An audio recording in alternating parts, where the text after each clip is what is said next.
On the 25th of December, while the frost covered the windows and the wood burned in the fireplace, Max was sitting with his family around the Christmas table. While everyone was busy enjoying the delicious gingerbread cookies, marzipan sweets, and hot cocoa, feeling the powerful smell of orange peels and cinnamon, and wearing fuzzy socks, Max's grandpa was passionately telling him about certain things that happened throughout his life during and after the war. Max, however, was not very impressed, thinking that his grandfather was just overreacting and that his stories were made up. Seeing that his grandson wasn't paying so much attention, Max's grandpa reached into his vest and pulled out a golden, old-fashioned pocket watch.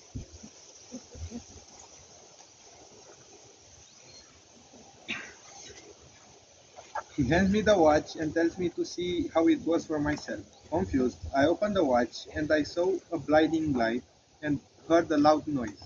Without realizing, in a blink of an eye, I was on a field with lots of soldiers surrounding me. Next to me is a man that seemed familiar.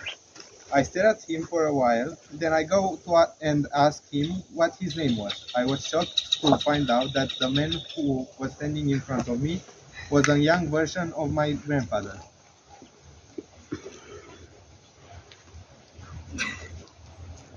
He told me about the war in France from 1940.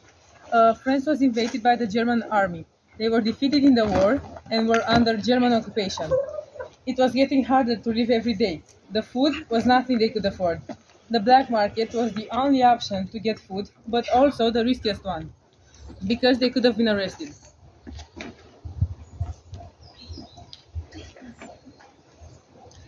The watch starts ticking again, and I find myself in a place that looks like Italy, similar to a wedding venue. People are laughing and singing, and I see my grandpa looking much more mature than he did during the war, sitting at the table eating pasta. I get closer to him, and then he notices me.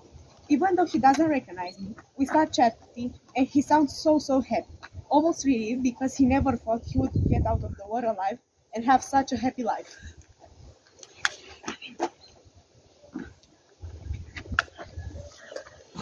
Once again, the watch starts to tick and takes me to another time. Oh, yeah, I remember. This was from the photo album from home. It was the day I was born, and my family was at the address in Mercer. They had to rush the hospital because my mom was in danger. The same day, Grandpa says it was the best day of his life. A little after I was born, one of the nurses gave my grandpa a small charm and the evil eye pendant. And Grandpa told me it was a small gift from him. I will take it when I get older. Also, he told me it was a way to protect me from all harm. I still have it and also believe it keeps me safe.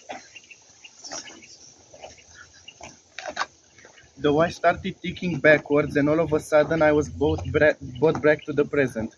After what I have witnessed about how difficult life was back then, I came back a different person, a more grateful one.